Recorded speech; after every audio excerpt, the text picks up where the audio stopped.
I killed 4 healthy tomato plants in June. Not in a bad year, in a year I thought I was doing everything right.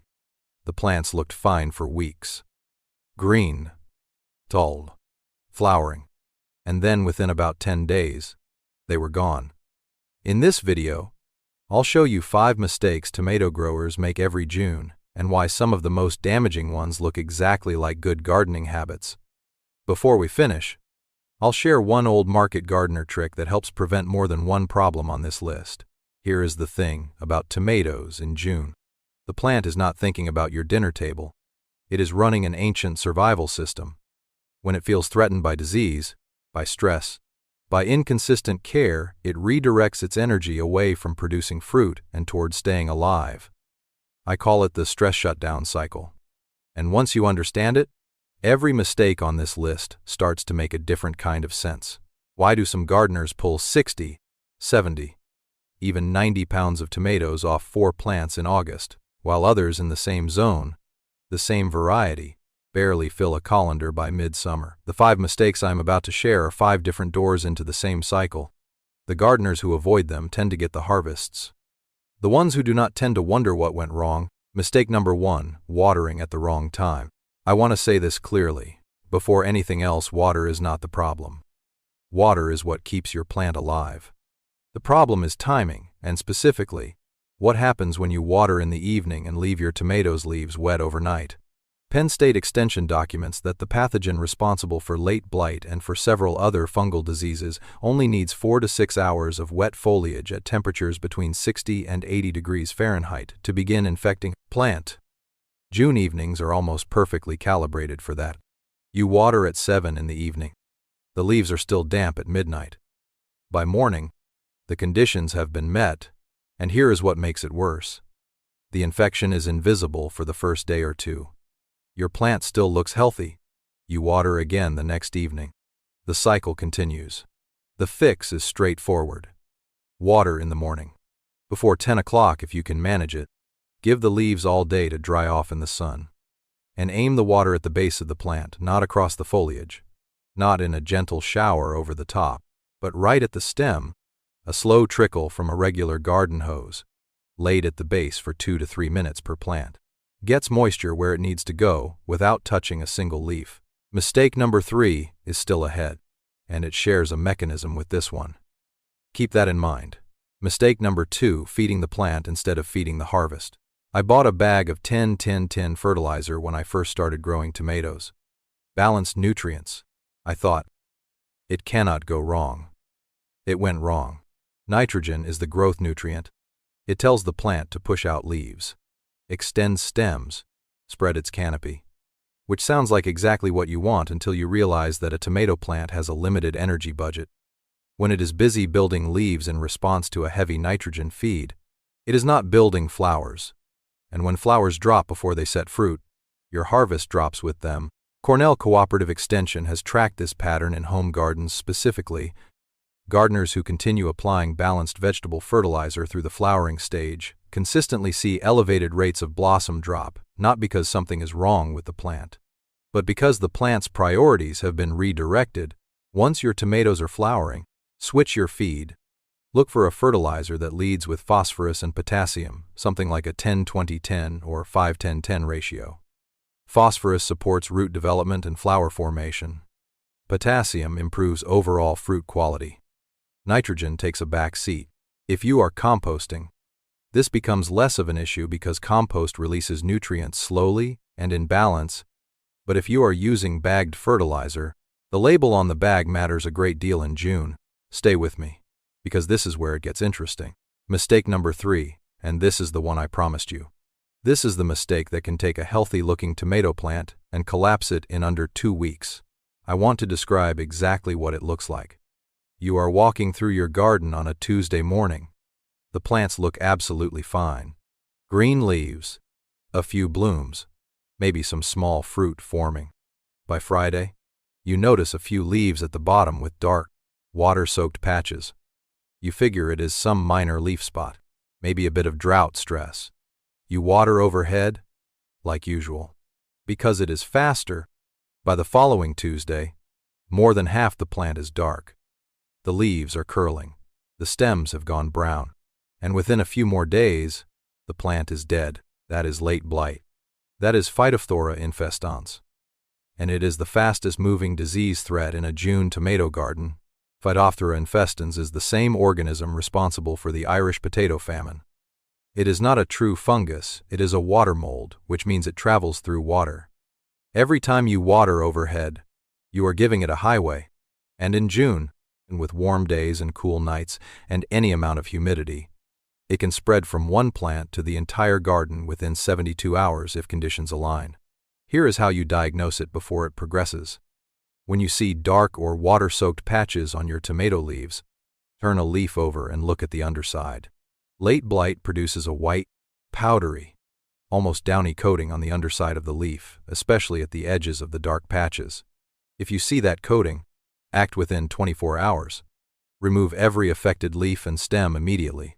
Do not compost them. Bag them and put them in the trash. Apply a copper-based fungicide to the remaining plant, covering both sides of the leaves. And if you have been having a prolonged rainy stretch, 10 or 15 days of overhead rain, treat preventively with copper before symptoms appear, especially if you are in zone 6 or below.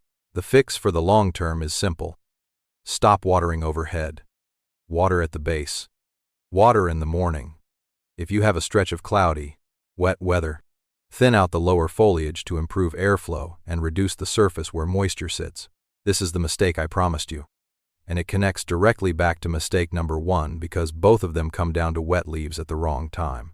Mistake number 4, misunderstanding blossom, end rot. If you have ever pulled a tomato off the vine and found a dark, sunken, leathery patch on the bottom of the fruit, you have met blossom end rot. And if you have ever gone out and bought a bottle of calcium spray in response, you are not alone. I did it. Many gardeners do it every single season. Some do it 3 summers in a row before they find out the spray was never going to work. Here is what the label does not tell you. Blossom end rot is almost never a calcium deficiency in your soil. In the overwhelming majority of home gardens, there is plenty of calcium in the ground. The problem is not what is in the soil. The problem is delivery. U.C. Davis explains it this way. Calcium moves through the plant via water, specifically through the xylem, which is the plant's internal plumbing. When the soil dries out, that plumbing slows down. When you then water heavily, the fruit swells quickly.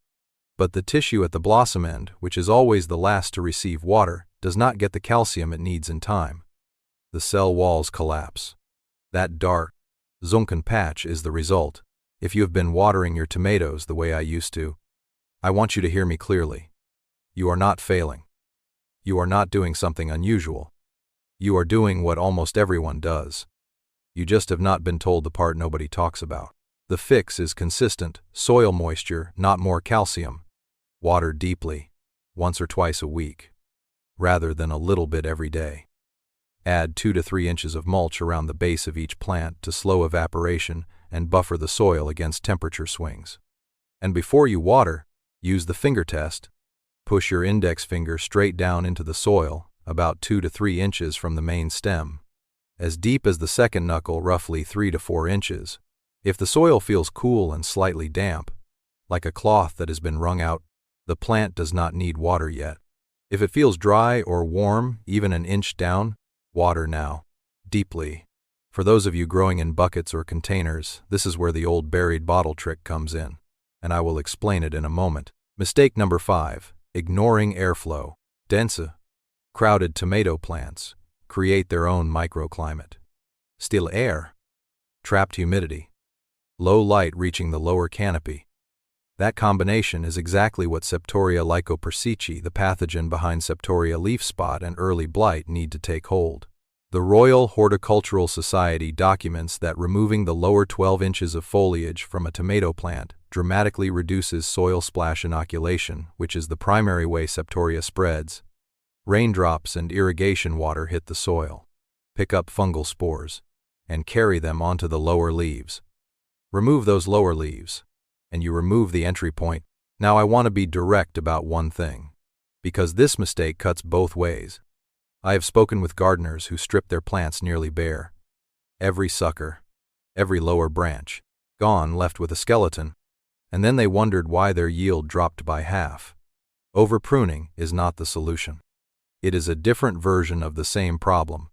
The plant loses too much photosynthetic area and struggles to produce the energy it needs for heavy fruiting.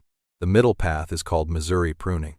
When a sucker is small, a few inches, still soft, pinch it out entirely. When it is larger and has already begun branching, pinch just behind it and leave the tip. You get airflow without sacrificing the plant's canopy. Remove suckers once a week through June and July. Pull lower leaves below the first flowering cluster. And never take more than about 1/3 of the canopy at one time. Give the remaining leaves room to breathe. When you step back, all 5 of these mistakes are the same mistake, wearing different clothes. Every one of them puts your tomato plant under pressure. And a tomato plant under pressure in June does not fruit. It survives. That is not the same thing. So what does the other side look like? Water in the morning. At the base, deeply, every 3 to 5 days, not a daily sprinkle that wets the top inch and evaporates by noon.